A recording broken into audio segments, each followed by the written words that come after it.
Hi again there, YouTube. Coming back to you from Ashkelon. We're going into the third day of Protective Edge, the operation that the IDF is conducting to take care of the rocket launching in the Gaza Strip, from the Gaza Strip onto civilian population in Israel.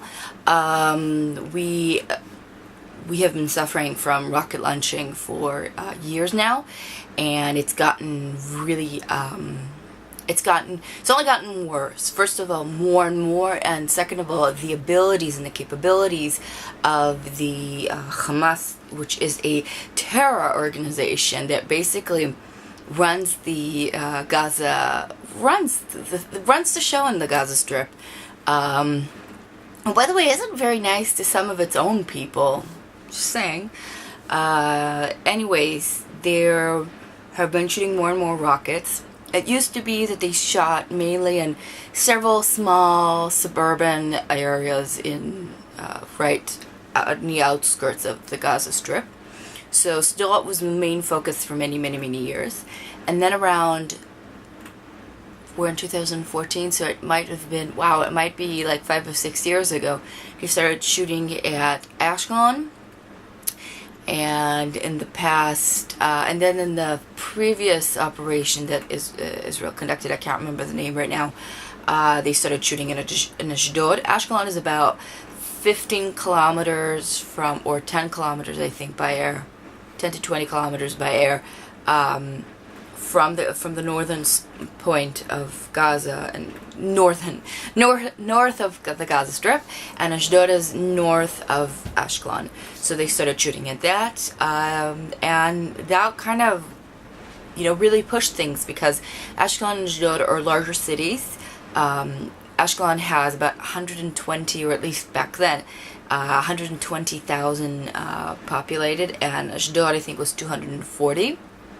215 and such. They also started shooting at Beersheba, which is down in the south, and these rockets were bigger than what they were shooting at Sderot, simply because the ones that they were shooting at Sderot for many years, they were like makeshift rockets you can make at home, or kind of something like that. My mom used to work in the area, and she says the first rockets that were launched didn't even have explosives on them a lot of times. So a lot of times all you would hear would be thump, and that would be the sound of the rockets. So, and don't get me wrong, if it landed directly on your head, you could get severely injured. But then they started upgrading those. Those were called Kassamim, that type of rocket, and they have killed people. Personally, I've gone through an experience where they were shooting them. My college, when I was in college from 2007 to 2010, I was in Sapir College, which is located in Sderot, and I got the gist of things very quickly, and there was an experience where a student was killed in our parking lot by a rocket. So these things do kill. The reason why the casualties on our side, I know I'm going to address this in this matter. First of all, I will say all death is death. This has always been my personal opinion. All death is death. I know that there are people on the other side that are getting hurt that basically are innocent. I won't say that there isn't. Keep in mind though that the numbers that they're showing, although made up of some innocent people, is also made out of people that are not such good people. People that kidnapped people, Israeli civilians and Israeli soldiers, and that are responsible for shooting many rockets over for many years now. People who are responsible to conducting terror attacks within Israel. That means these aren't necessarily innocent people. You have to keep that in mind. Israel isn't targeting civilians. It's targeting very specifically these people. These people, unfortunately, live in populated areas within the Gaza Strip. They locate their storage, sometimes their weapon storage is near a school, underneath a school. There's always some rumor that underneath the hospital, I can't remember the name, in the Gaza Strip, there's something underneath there. But I think Israel is not going to take that kind of a risk of shooting down the hospital in the Gaza Strip.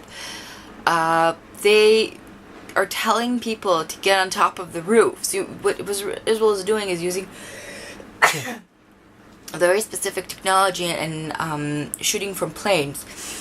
and mostly it's very, very, very specific. It's amazing the amount of accuracy. I mean, they're shooting down a motorcycle that has somebody on it that they know it's them. And what they're doing is they're also targeting houses of people that are responsible for atrocious things. And what the Hamas is telling people is, get on top of the roof so Israel doesn't shoot you. Children and women and innocent people, get on the roof so Israel doesn't shoot you. And that's how the Hamas acts. I mean, it's a terror attack. It's a terror organization that conducts its terror and hate towards, you know, a lot of times when something goes wrong, people insist of finding the blame. And the people in the Gaza Strip, I know that it's not true towards all of them. I think a few years ago they actually showed what some of Gaza looks like. And some of Gaza looks, you know, like a nice house area, like houses, not buildings, houses and palm trees and stuff like that. Although there are areas, I think the majority of the Gazan people don't live like that.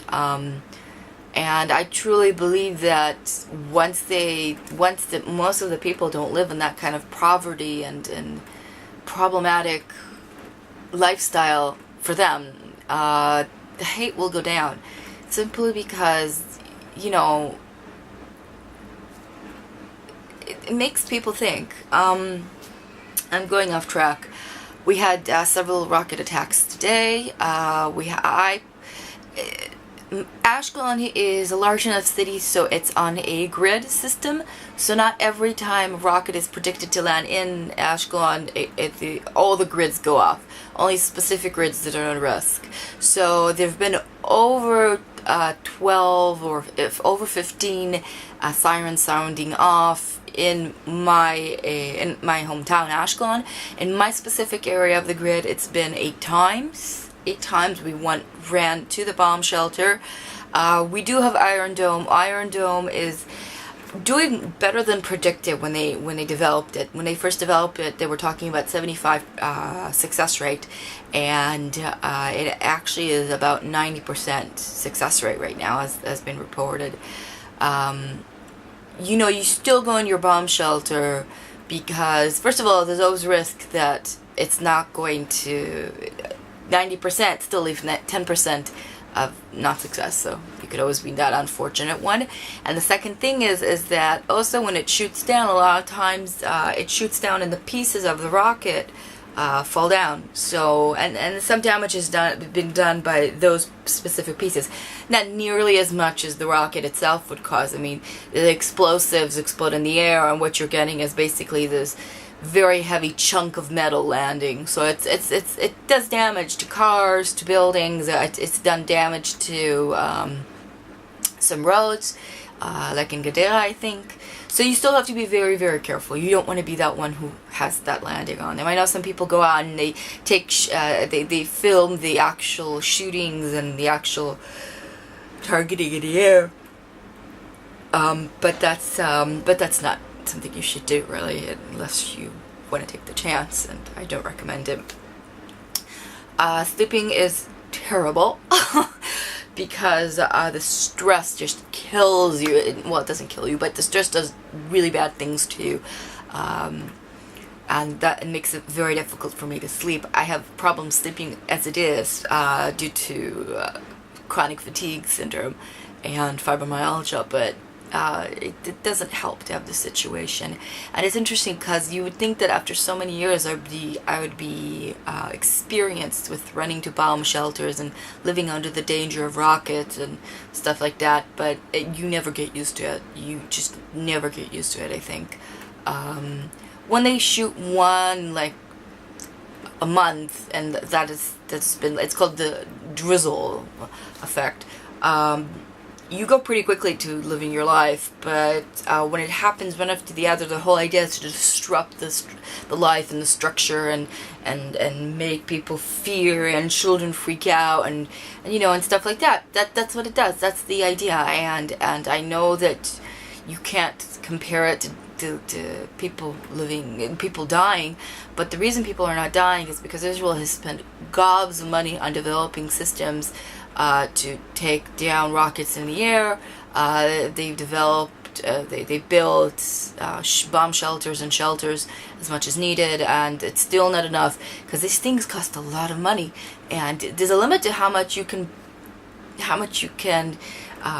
you can't protect yourself to death. I mean, you can't build a cement wall everywhere you go. That's just not, you can't live like that. And you have to keep that in mind, that also, it's not acceptable. Hamas has been shooting rockets in Israel for years, period. That alone is not acceptable.